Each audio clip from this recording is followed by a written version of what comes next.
Pop it in the chat, and if you guys are in the cinema, make sure you scream it out loud. Is it Burmese Ghouls? Is it Bren Esports? Back and towards the land of Dawn for our last match here.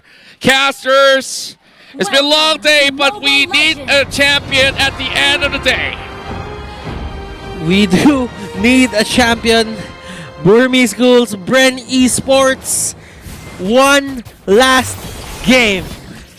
One last showdown to show who is going to be sitting up here on top. Bren on the red side, Burmese Ghouls on the blue. As they take this nice and slow, they don't go with a buff start and immediately look to clear the mid wave. And, you know, overall, as we're how the matchups are going to go, we can already see how the lane priorities have been given over to either side. Again, Ruby DD with the rogue off meta pick, Grok. This is the lethal Grok in Game 7. Ooh, it's risky, but we've seen it work before, and now the question really does come down to whether they get a catch onto field. For now, it's looking pretty good, but Flapteezy going in pretty hard, but Kid, nobody having the execute at the end of the day, so they're not going to go for the dive. Okay, so the Louis pick on Few will just keep people from Burmese Ghouls, let's say, poked as much as possible. The damage will be consistent. So Burmese Ghouls, there might be times here when they are going to take objectives that they would just opt to go for that just because they don't have full HPs.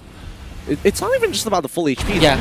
It really does come down to who is going to win this level 4, and it is leaning more towards the Burmese Ghouls, but under specific conditions here. Because Bren Esports, overall, you look at their composition, it's like, yeah, this makes sense. They go in, they take the fight, full team fight, plenty of AOE damage, lots of magic damage, got a pick, got a Lusty with that pick. It's almost perfect. But then you look at Burmese Ghouls, and you see the King's Calling, and you're like, ooh, that's kind of a problem, because if we count the number of mobility skills and spells coming out from Bren, that's at least 4 of them. Actually, that's at least 4 of them, yes. Yep. So again, great read here by the Burmese Ghouls, playing the reactionary lineup despite being on blue side. The genius mind of Coach Panda here in action now. Turtle started here by Ace, and he's going to put a few beads on it. Again, Brody doing well for Bren Esports in game number 6, here game number 7. How the tables have turned. Now the fight has begun inside the river. Order Brilliance now popped here by Kid. He wants out. That's 1 ult counted down for each side as the Puissance is in.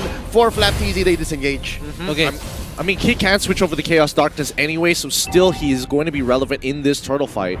Games take longer, then that means it favors the side of Bren. Now, look at that magnet, the yin and the yang. Diversion is there. Hold up, here we come. Bren, fakes it. They're going to continue the fight, though, up north. Few, first blood. Here comes D. He starts it strong. That's going to be a disengage, and now Bren is disincentivized for going into this first turtle take. Hold up, they still want more. That's going to be Flapteezy blazing duet out of here, and yeah, it's a push and pull. Yeah, it really is. And Few, unfortunately, making the mistake. He tried to fake it out with the rest of his team, especially with that fast rotation coming in from Bren Esports, and the rest of the team wants to get in. Now, Flapteezy, he jumps right on top of the Kid. He drops out the Twice Poissons, as well as the Rejuvenate, in hopes that Lusty gets in time. He flickers on backwards, kicks back, Ace into the fight. The King's Calling is up, but the damage has been done. Luigi getting a double kill so early into this game. Oh, Few! He's so close to dying, doesn't get hit by the Nature's Bear, but he gets hit by the Wild Charge at the end of the day. Ruby DD, the next to fall. Huge win for Bren. And Bren Esports, they are finding the trades. Burmese Ghouls not backing down. And you could see a lot of things working to the side of Bren Esports there. The kick on Ace was perfect. That's just what they needed at that certain point in time. The exact target. Now, quick item check before the 5-minute mark. That's already tough boots onto Lusty. Flapteezy picks up the Raptor Machete. D uses the ult to disengage. That's 2 chasing down onto him. And look down bottom. This is actually some pressure onto Ruby DD. I think Bren Esports have had it with this surprisingly lethal Grok. Yeah. This is the first time that we see him hugging the turret. I mean, they have to make sure that he doesn't get too far away here. Because, again, Grok with the power of nature, very annoying. Oh, he gets hit by a lot of bullies here as well as the Chrono Finisher as well. But now they're trying to jump on top of Rebo. Oh, they almost catch him as well, forcing him to use the Purify. And the rest of Burmese Ghouls, they pull back. Big plays. Ooh, Flapteezy, what happened? 1 HP? I guess he was dueling with the 2 up top. Lapu Lunox. He calls it quits, yeah. Lapu Lunox is just way too good. Blazing duet by Flapteezy. Yeah, down goes maybe. Kid can't answer back.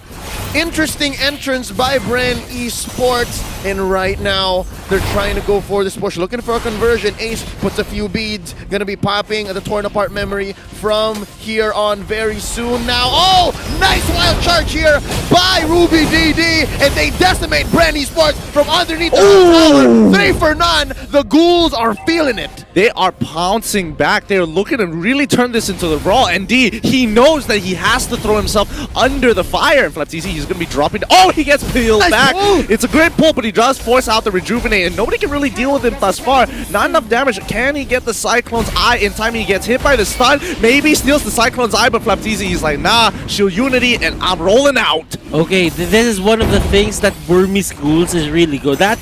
And Ruby DD, they've been going for a lot of these, what's the name of the ultimate of the Grok? Wild charge. Wild charge. This is for the longest time we haven't used Grok in the meta, and this is the first time that he was used. Wild charge with the flicker. They've been using that time and again, and it's almost always certain that he's gonna be very near onto those rocks and just knock up the enemy. Yeah, that's what's so nice about Ruby DD's build here. Nice knock up here. Oh! Salmon Force from underneath. In comes maybe though King's Calling. Keep people down. No way. That's gonna be Lusty. Oh my god, the tag team is in effect. Now, that's going to be Few from the backline losing the kid. It's a duel. Mage on mage action. And that's going to be the wipeout on 2 Few. Oh! That's going to be the order. Brilliance away for Kid. D take down here by FlapTZ. That's a small consolation prize. 1 for 3. Big wins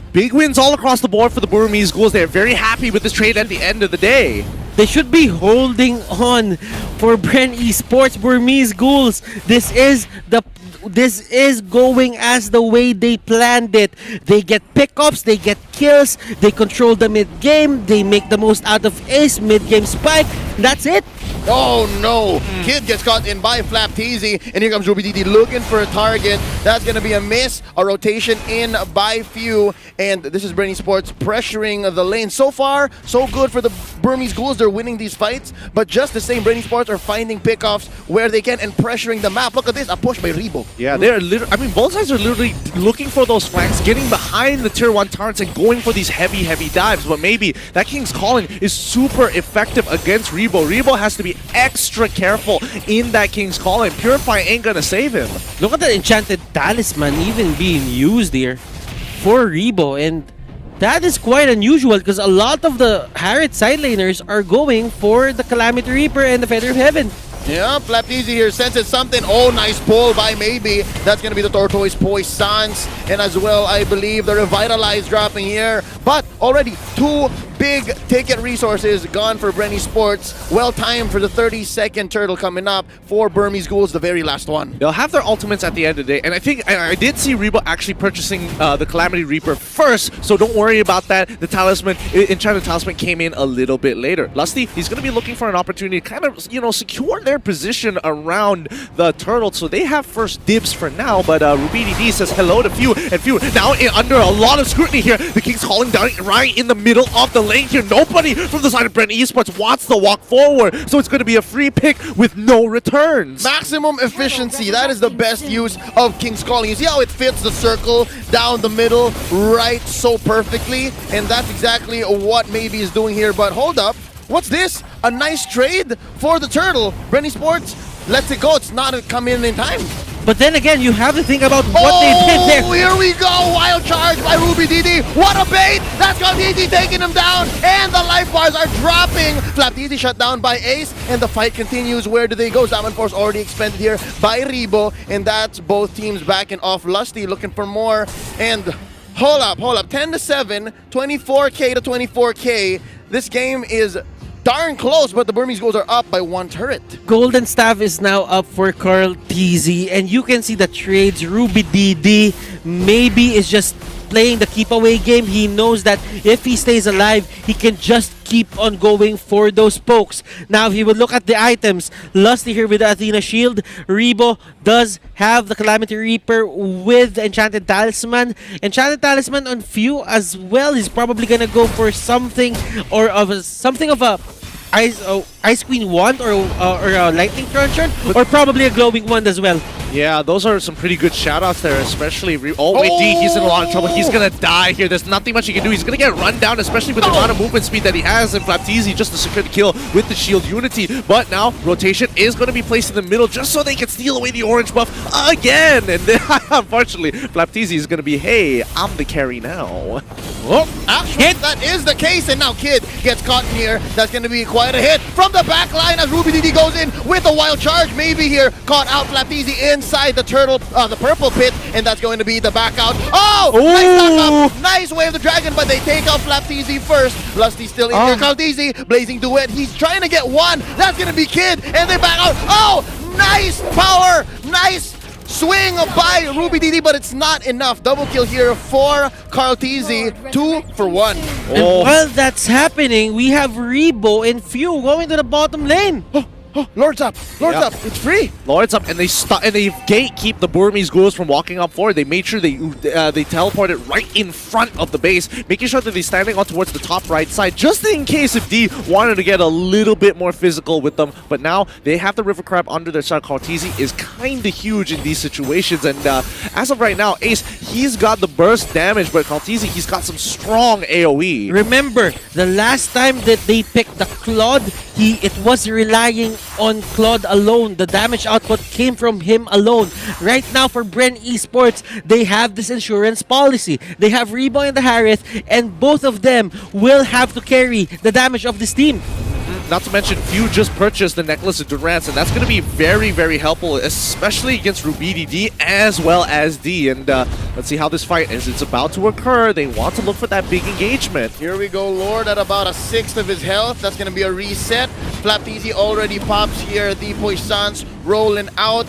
And it seems like RubyDD is going to be the first target. Oh, he goes for the swing, goes for the wild charge, and misses. That's a nice free pickoff for Bren Esports. Nothing for Burmese Ghouls to take here. Hold up. They jump in. Nice pull out the Lusty. He goes down. Kid gets the kill, and they are going to be backing off 1 for 1. Blazing duet by Kalteezy alongside his Albert Force to keep them pinned down. That's going to be a double. Down goes Ace. Down goes maybe D as well. Kid is the only survivor in this onslaught. Ladies and gentlemen, Bren Esports have gone 4 for 1. Let's go! Bren Esports, they see the King's calling, it's gone. They run straight down and force the engagement onto the Burmese Ghouls, and now will profit the Lord as well as a mid-tier. Oh my goodness, they should be able to get this. No, can they get this? Yes!